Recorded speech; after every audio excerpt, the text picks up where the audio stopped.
Hello guys, welcome back to my YouTube channel. So as you all know, this is Lil V's diary, and today I'm going to be talking about how I almost lost my self-esteem, and also I'll be giving a few tips on how to boost your self-esteem.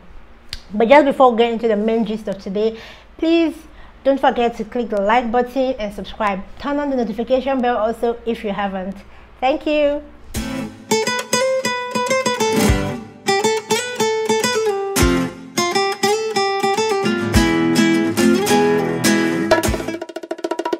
So I'm going to go down and I'm going to be as brief as possible. So, I grew up from a normal, typical Nigerian loving sweet home, but then my parents believed in boarding house, which is not a bad idea. I love being in a boarding house. It made me really strong, and most of the experiences I have today were because I went to a boarding house. So fast forward to when I was in a particular class, and some seniors just called me to their room because I happened to have met one of them during prep. So after night prep, she sent a junior girl to come get me. I went, and when I went, one other senior just saw me, and she just jumped down from her bed and she was like, "Are you the girl they call Pupit?" And I'm like, "No, I'm not the Christian," because I was really so innocent at that then. So I was like, "No, I'm not the Christian prefect, I'm not the religious prefect, I can't be the one." And she was like, "Do like this."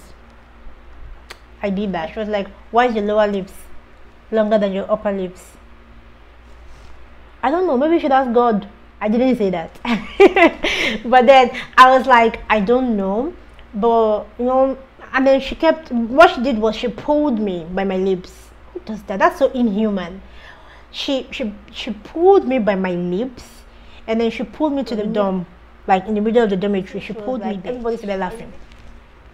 Everybody, the whole dormitory. Imagine you be in the middle of like 24 people and not even one could stand out. Not even one could stand out. Everybody was laughing, and it hurts me. That night, like it's very fresh in my head. It hurt me so much. It got me like asking a lot of questions. I went back to my room. I lay down on my bed, on my pillow. I cried almost all night. The next day, I bought a book from Talk Shop. I wrote down a lot of things, a lot of questions I had for God.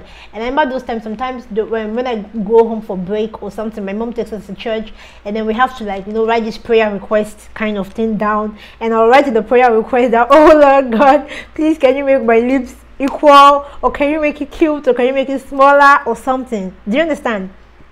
And I was not seeing any, do you understand? I never believed that a time will come when I'll be able to stand in public to talk, or even on a YouTube channel, because I was so insecure. But then somehow I had to look for a way around all this negativity. I had to look for a way around all the negative talks and all the things that were expected to bring me down. And I climbed. I didn't just climb, I climbed. So now I'm going to be sharing these tips with you on how I was able to overcome, on how I was able to come out of all of this, because that was a really big challenge. Not everyone will be able to relate. Not everyone. I hope you can't even relate, because it's really a very bad feeling. But if you can relate and you're still struggling with something like this, I want you to know that by the end of this video, you'll be able to pick up one or two things that's gonna help you overcome. Now, one of those things is get a mirror. If you don't have it, it doesn't have to be very big. Just a mirror, a random mirror. If you know me, you know I love mirrors. You know why? I tell myself stuff because in the mirror, it's a reflection of yourself. Do you understand? It's a reflection. Now, what do you see? That's the first thing we have to understand. What do you as an individual see when you look at yourself in the mirror? Do you see what people say you are, or do you see what you are? Do you see what God has made you to be? Do you see that ugly person they talk about? Do you see that person that is sad? Do you see that person that is not nice? Do you see that person with the long lips, or that person with the big eyes, or that person with the big nose, or that person that is so slim, or that person that with the collarbone problem? Or like what do you see when you look at yourself in the mirror? Because that goes a long way. It starts with you, first of all. It starts with you. I understand that what you see can be influenced by what people around you say. That is point number 2. Stay away from negative people. Stay away from negative vibes. It's going to be difficult. It's not going to be easy. Do you know why? Some of them are going to be your classmates, your very good friends, your church members, your colleagues at the office, or something. Try your best. If these people are your colleagues in the office, go to work, do what you have to do, come out, go home.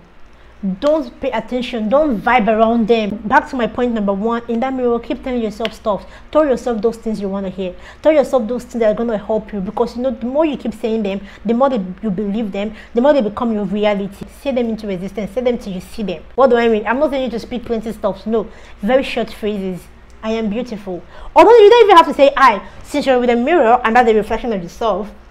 Imagine you're talking to someone and like, you are beautiful, you are amazing, you are wonderful, you are enough, you are good enough, you are intelligent, you are not ugly, you are not who they say you are.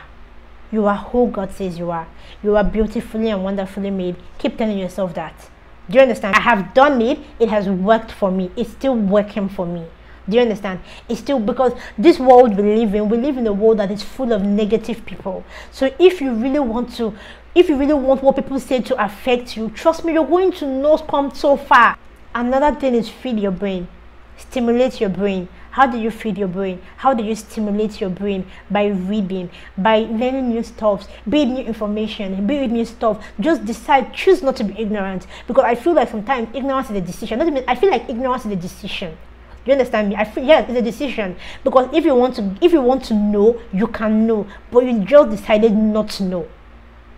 Do you understand? So feed yourself with no new stuff. Learn new, like if you don't like to read, like me, I'm not asking you to read a novel of about millions of pages or something. No, I also do not like to read. But you know one thing, this is technology. Everything has become more advanced. There are audiobooks. Use audiobooks, sister, brother. What's your excuse? What's your excuse? Tell me you have no excuse. I hope with this viewpoint of mine, I have been able to convince and not confuse you that high self-esteem is achievable. Yes, it's achievable. It's not impossible. You just needed these few tips to be able to help you, to be able to groom you, to be able to develop that self-esteem is in you.